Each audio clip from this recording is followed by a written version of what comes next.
Hello, my fellow seekers. Welcome to Into the Work, therapy for empaths, seekers, and the intuitively driven, where you have front row seats to therapy sessions and expert interviews that will help you define the important work that you're here to do.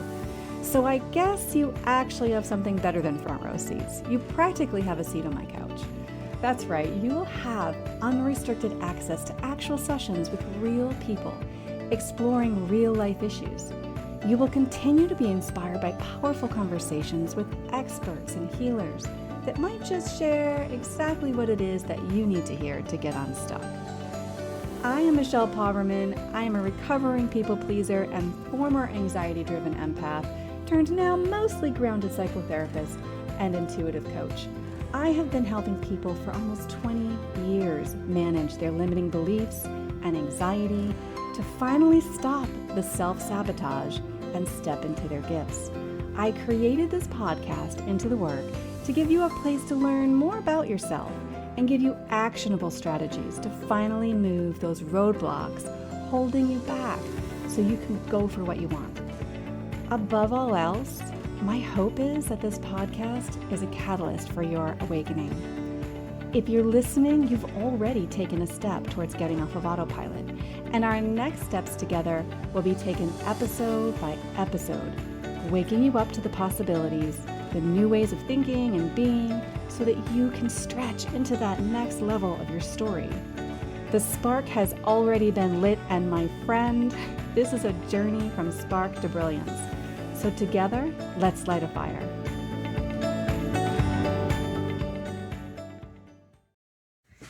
Hello, my fellow seekers, and welcome back to the show. I am Michelle Poverman, and I'm excited to have you here today. In this episode today, we're going to talk about words to stop repeating. Things that you can say instead so that you can feel more confident and soulfully aligned. So I'm really excited to share this episode with you because I do believe that listening to this and making some of these shifts can have big impact on how you feel. And I'm going to guess that you have likely discovered that you already know, you've already learned that how you feel and how you think are the most important tools you can have to create the life you desire.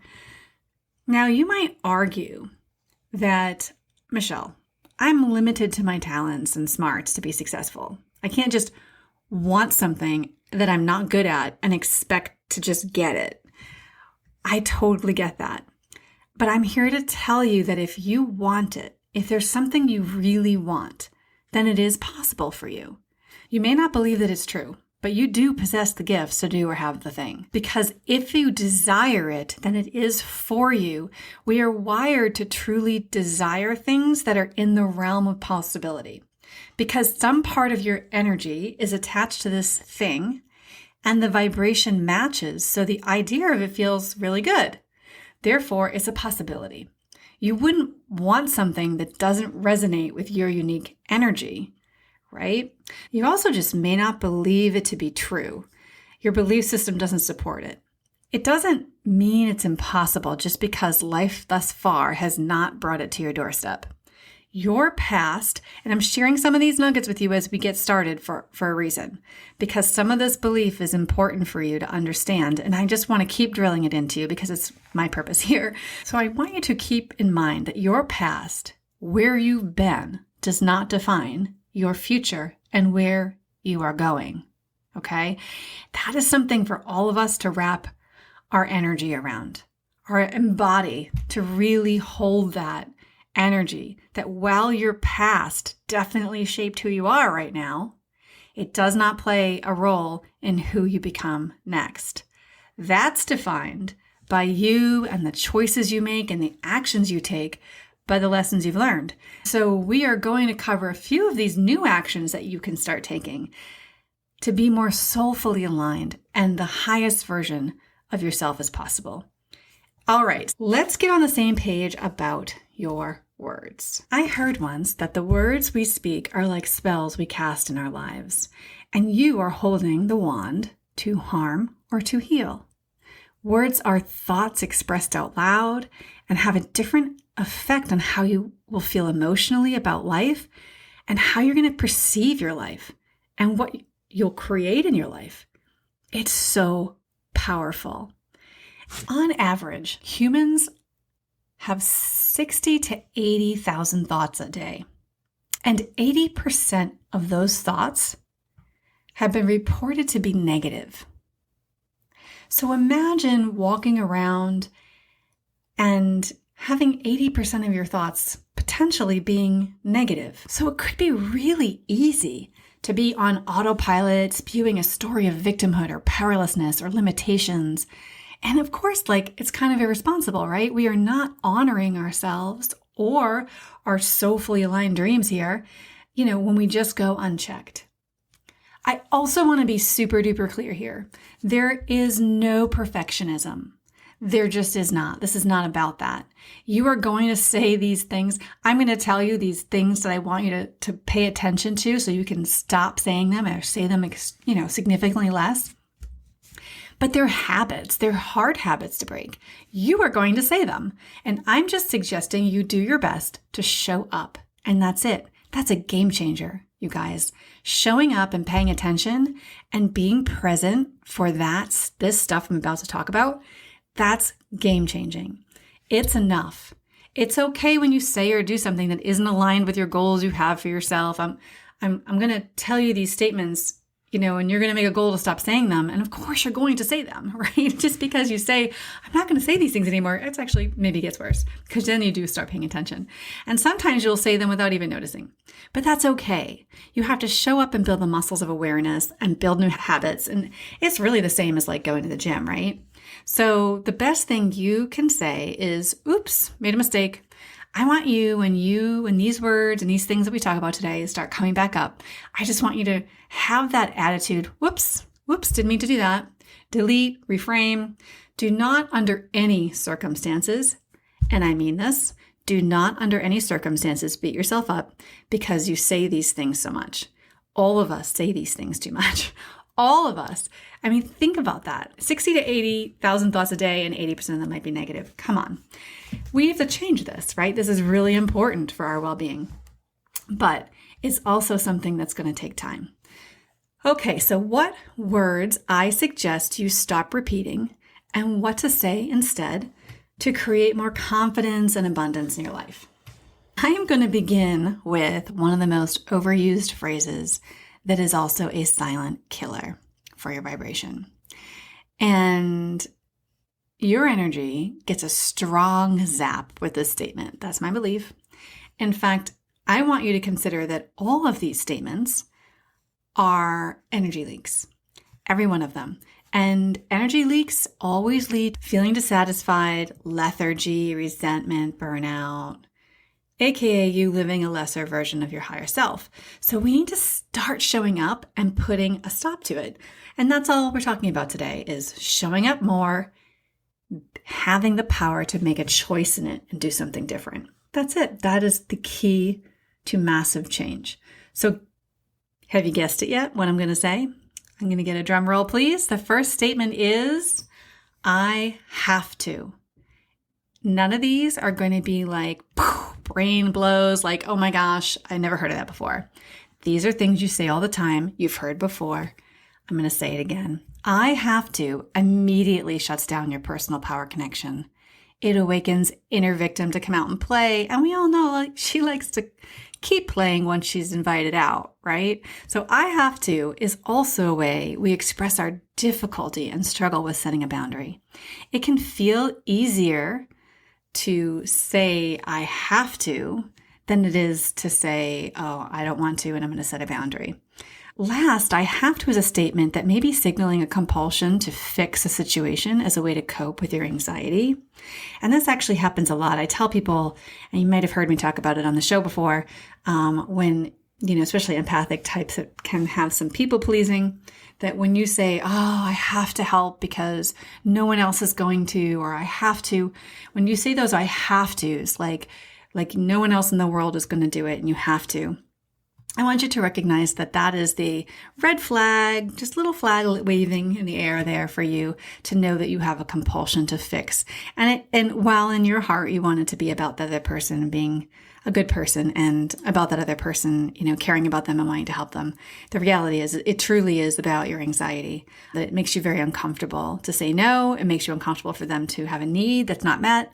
And that anxiety that you have is fueling that compulsion to fix and to jump in at your cost, right? At cost to you.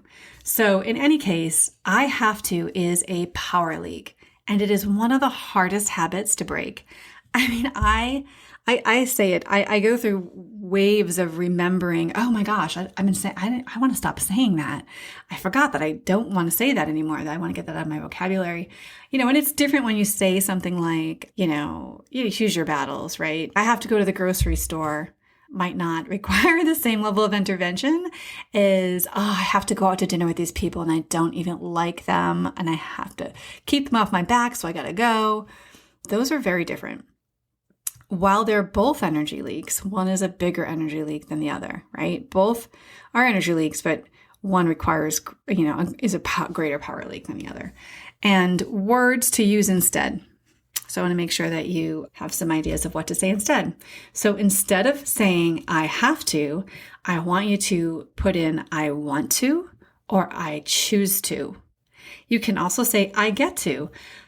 Right? I get to go to the grocery store today. How fortunate for me. How lucky am I to be able to go and have food and have the option of coming back to a home that I get to put that food away. Like, there's ways that you can catch yourself and then shift it to the positive and just talk about how much you love the ability to just go get groceries. But I choose to would be the friend one.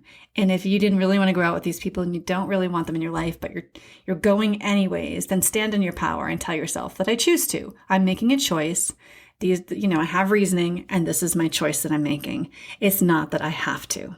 It's important that we really learn how to seal these power leaks and stand in our own and own it. The next one, and this one is a big one too, but it is I can't. Whatever follows I can't is typically doomed, because it's a way we single-handedly destroy our chance at going for something new. If we're saying I can't, it's probably because something has been placed in front of us as an opportunity or a possibility. Can't is a word that is full of negative meanings, so keep it in mind. I can't do this, right? I can't fix this. I can't. It's full of helplessness, impotency, inadequacy, incapable, not able, powerlessness, unfit, right? So can't is a word you're using that immediately limits yourself. So when you use I can't, you are assigning a limitation to yourself. Now, yeah, sometimes I say I can't make it. Can we, from scheduling an appointment, or, oh, I can't do that day. Can we change the day? It's not the same thing as you're facing a challenge and you start repeating I can't, and you shut the door to possibilities. There is no more exploration. Once you say I can't to something, there's no more exploration. And so you shut down the possibility of problem solving. When you really feel like you want to say I can't, or you catch yourself saying I can't, one thing you can do is say, I'm having trouble with this. Instead of saying I can't do this, I'm having trouble with this. I'm having trouble fixing this thing. I'm having trouble facing this conflict, or I'm having trouble making all these things happen. It can be a really helpful reframe that I'm having trouble, so I need to step back and problem solve. It still keeps all the doors open. We can still explore options. It's not closed, and you aren't left standing there helpless, impotent, and powerless, right? So another powerful reframe when you say I can't. So if I am saying something to myself and I catch myself saying I can't, one of the things that I've been trying to do is condition myself to ask, how can I? As soon as I notice I say I can't do that, I ask myself first, do you want this? And if I do want it, then I ask, well, then the question is not, there's a question. How can I?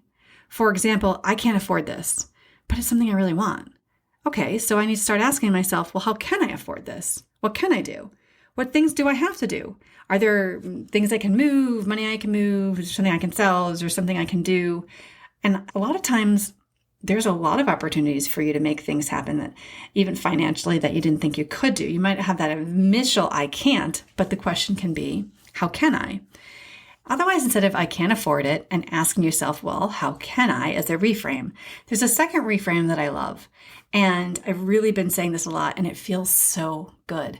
Instead of saying, I can't afford that, I want you to say, that's not a priority for me right now. So when things come into your life and you're kind of like, okay, how much do I want this? What is this? Is it a reframe into, wait a minute, how can I? Or is it, that's not a priority for me right now? Make your choice. Choose either one. Is it a how can I? Or is it this isn't a priority for me right now? When I say to myself, you know what? This isn't a priority for me right now, I am thrilled. I feel released from this burden on top of my shoulders saying, oh, you can't afford this thing right now. And so it's just another way of looking at I can't and changing it around to something good, right? Either I'm having trouble with this, or it can be looking at it from the standpoint of, no, I choose to not do it because it's not a priority.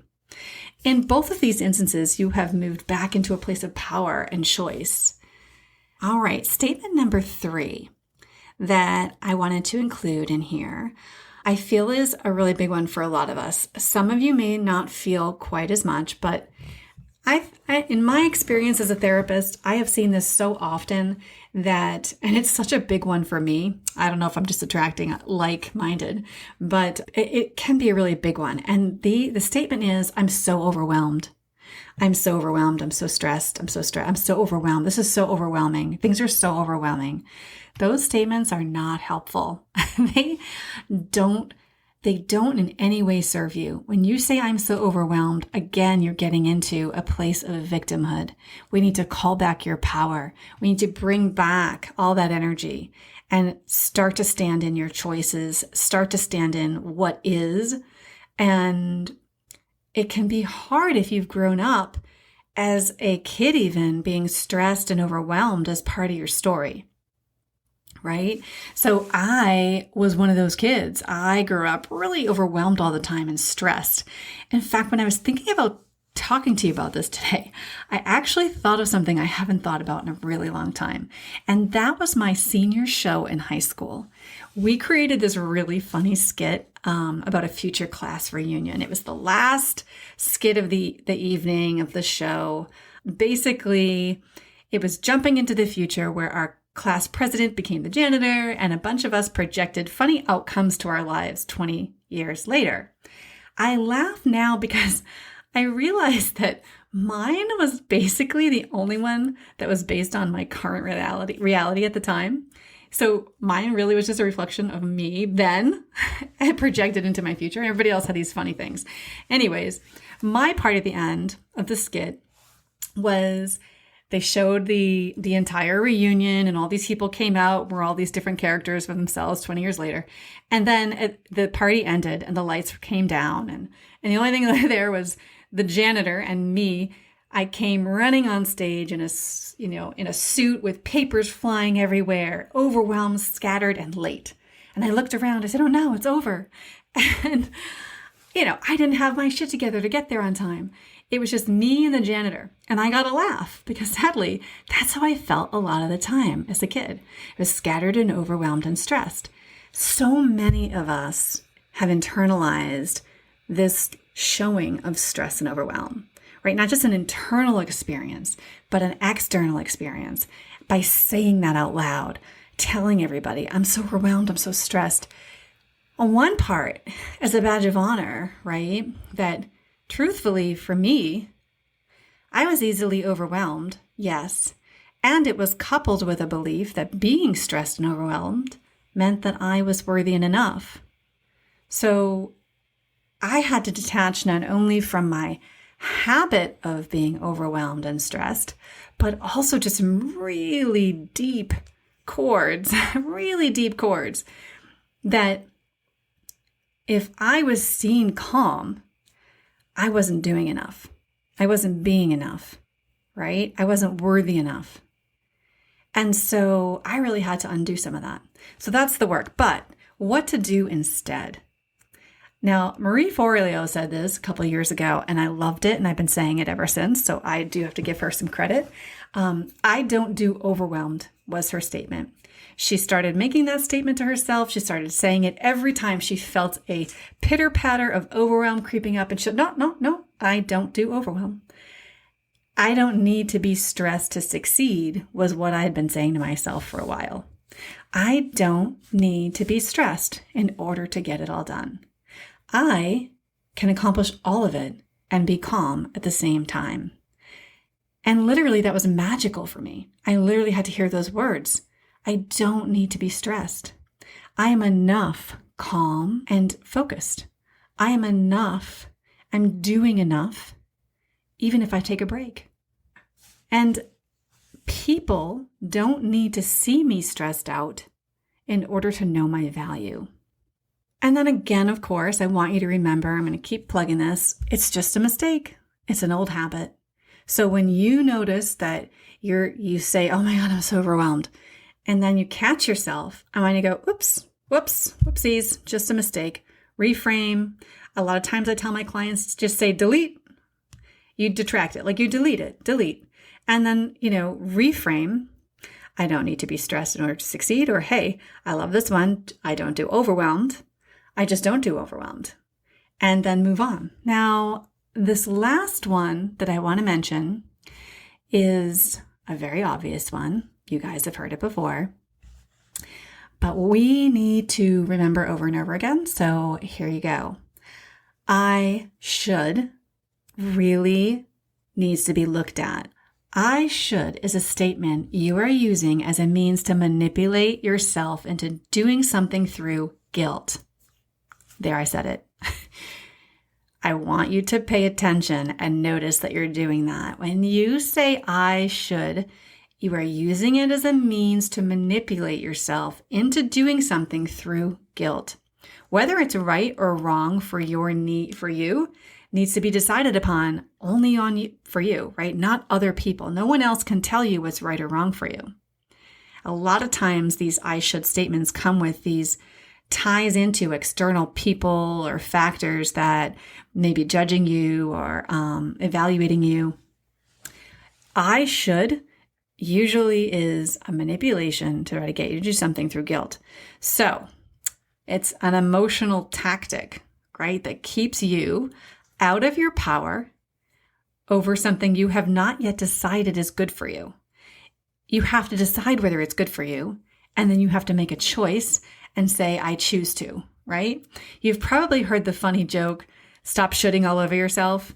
Well, it's true. You need to stop using this statement. I mean, you can just do it and do it and do it. And you don't even realize how erosive it is. We all need to rein it in. So that said, let's look at this as a wonderful way to collect information about yourself, right? All of these statements are awesome opportunities when you say them to just collect information about yourself. Look at that. I'm saying that again.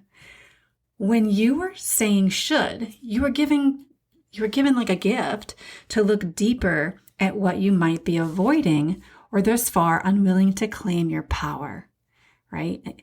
You have to claim your power and release the guilt. You don't need to feel guilty to follow through on your goals that you set for yourself.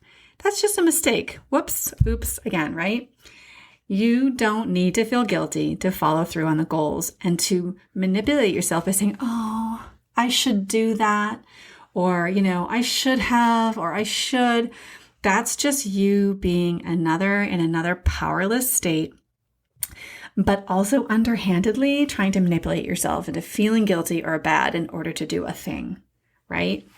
Or perhaps feel guilty or bad in order to feel that you're a good person not doing a thing. So if I don't do the thing because I really don't want to, but then I say, oh, I should have, at least then I'm being a good person because I'm putting this pressure on myself, right? There might be a connection in there that, I need to do that in order to be a good person. So shifting from should, we want to look at saying want to or will.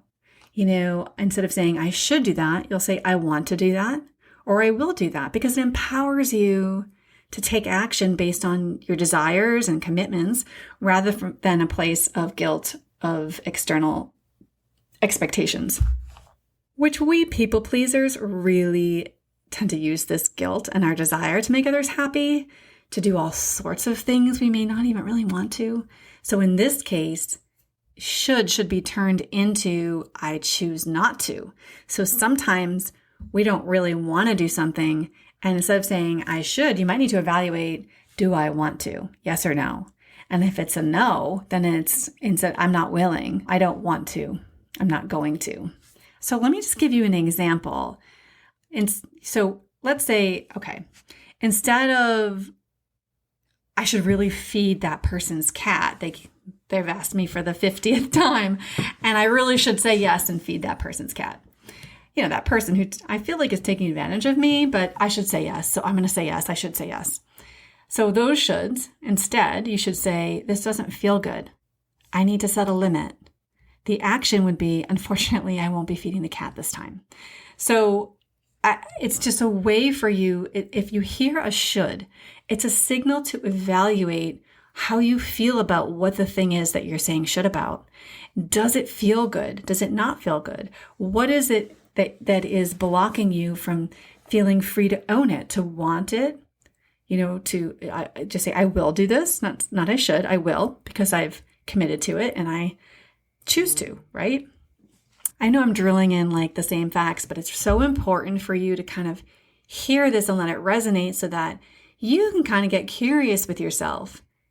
What does this mean for you? What in the moment when you're saying this, why are you trying to manipulate yourself with guilt?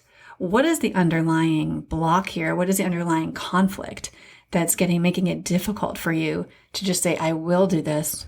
And maybe there's not a lot there, but habit, and you just need to start changing your language. You know, and often sometimes we have to ask, is this a priority for me?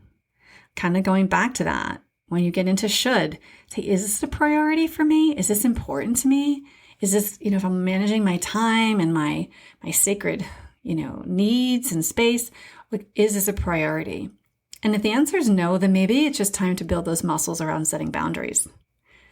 As we end here today, I want you just to think about the power of the language that you use. And when you are using your words, just think about how impactful. I just want you to show up in the present moment, feel, think, just be with these words that you're saying. And just notice how they make you feel in your body. You know, when we first started this, we were talking about the connection to this work, to becoming the person you really want to be, that your past doesn't dictate your future. And so I think understanding the motivation for you paying attention and showing up for this and changing your language is all about protecting your positive energy, your higher vibration. We don't need these thoughts to be 80% negative all the time. And we can show up and change that and become a vibrational match for the thing that we really want. And we can start to say yes to things wholeheartedly, and we can stand in our power and create things in our life because we've learned so much throughout our lives, you know. But at the same time, these little words, they seem so small, and hey, Michelle, I've heard these things before, but they're like these little insidious things that sort of take us out, and we don't even realize that we're taking these victim stances and we're being powerless, and they're just little ways that we shed our power. And, you know, we don't want to do that in the process of figuring out who we're going to become next, because who we're going to become next is really exciting, right? If you were to completely stretch your beliefs about what's possible for you, I mean, really stretch them. Perhaps make a list of like, what do you want? You know, what is exciting? What would excite you to become next? What would be different? How would you feel differently every day? How do you desire to feel in that new chapter of your life? And I bet you a lot of money that it's powerful, that it is confident, that it is abundant, that it is sure, that all is well, that you are out there doing whatever purpose you're being called to with ease and excitement and good energy.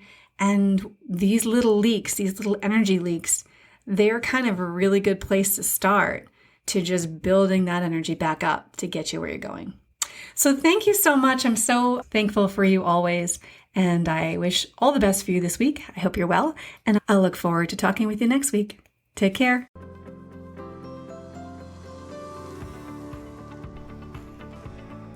Thank you for listening to Into the Work Therapy for Empaths and Seekers. Don't forget to grab your free gift, your Shadow Work Transformation Bundle at michellepoverman.com.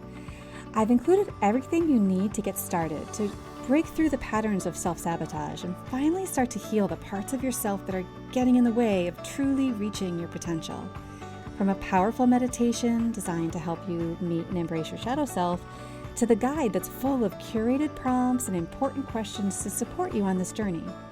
This really can be the work for you to unmask the root cause of all the issues you've been experiencing, honestly, and start to feel free to believe in yourself and go for what you want.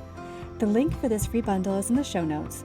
And if you like this episode, I would be so grateful if you could take a moment and rate, click and follow, and leave a review. Of course, you can always follow me on socials at Michelle Poverman. And keep in mind, as you embark on your journey from spark to brilliance, remember, the universe is always conspiring in favor of your awakening. Everything that's happening is in support of you lighting your own fire within. So until we meet again, may your path be well lit and your heart be guided. Shine bright, seekers. Until next time.